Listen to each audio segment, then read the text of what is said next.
Hello everyone. आज के इस वीडियो में हम बनाएंगे साबूदाना वड़ा की कंप्लीट रेसिपी, जो कि बनेंगे बहुत ही ज़्यादा क्रिस्पी और बहुत ही टेस्टी। तो वैसे तो आपने साबूदाना वड़ा के बहुत सारे वीडियोस देखे होंगे, लेकिन फिर भी जब हम इन्हें घर पर ट्राई करते हैं तो या तो हमारे वड़ा क्रिस्पी नहीं बनते हैं या फिर वो तेल में ही बिखर जाते हैं। तो जानेंगे कि गलतियाँ हमसे क्यों होती हैं और हम इन्हें कैसे करेक्ट करेंगे।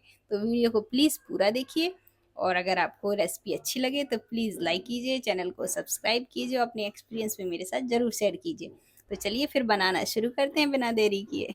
तो सबसे पहले मैंने यहाँ पे साबूदाना को 2 घंटे के लिए भिगो कर रख दिया था।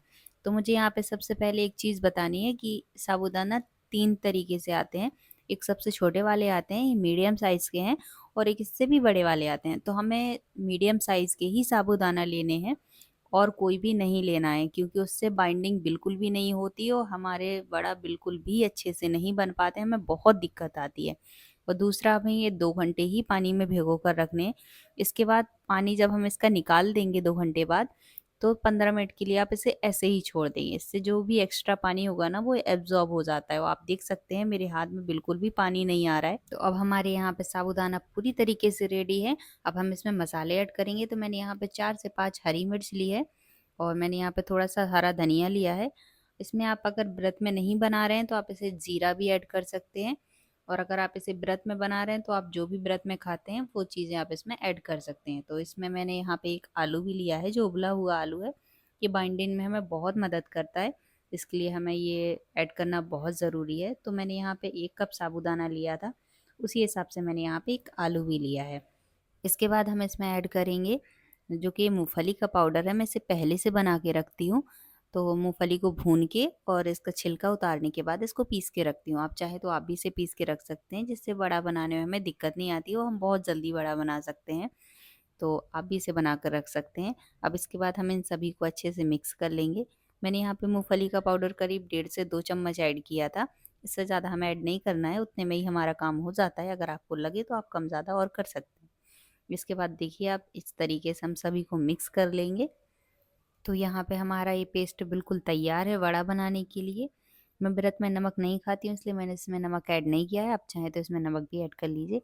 और दूसरा, आप जब भी ये वड़ा बनाएंगे, आप हाथ में थोड़ा सा तेल या घी इस तरीके से लगा लेंगे, तो आपको वड़ा बनाने में बहुत ही आसानी हो जाएगी और आपकी जो वड़ा है वो हाथ में बिल्कुल भी नहीं चिपकेंगे।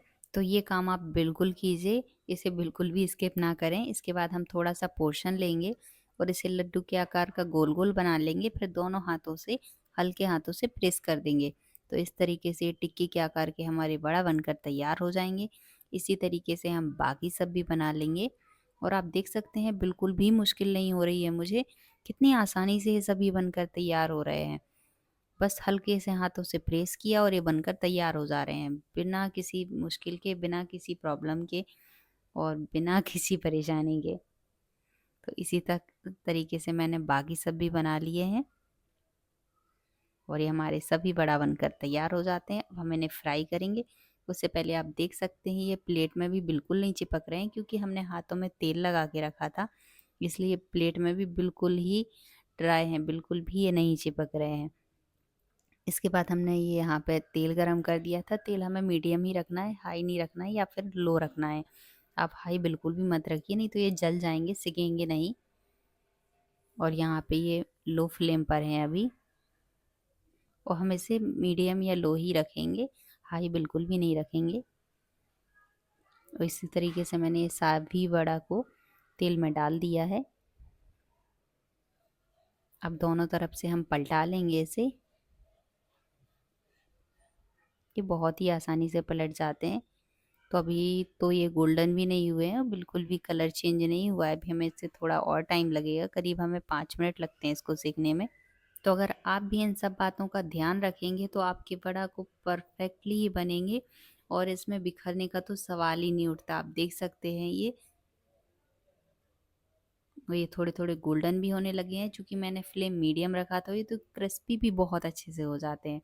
आधा मिनट के लिए अभी हम यहाँ और सेकेंगे। तो यहाँ पे हमें करीब 5 मिनट लगे हैं सेकने में, और ये इतने में ही बहुत अच्छे से सिक कर तैयार हो गए हैं। आधा मिनट के लिए अभी हम यहाँ और सेकेंगे। इसके बाद हम इन्हें तेल से बाहर निकाल लेंगे एक एक करके। और आप देख सकते हैं हमने सभी को बाहर निकाल लिया है। अब आप इसे चटनी के साथ या आप जिसके साथ भी खाना पसंद करें आप इसे खा सकते हैं। ये बहुत ही यमी लगते हैं, आप इसकी आवाज़ भी सुन सकते हैं कितने क्रिस्पी हैं। तो आपको मेरी रेसिपी कैसी लगी प्लीज़ मुझे कमेंट में ज़रूर बताइए। और इसी के साथ हम अगले वीडियो में मिलेंगे किसी नई रेसिपी के साथ। तब तक के लिए गुड बाय, टेक केयर।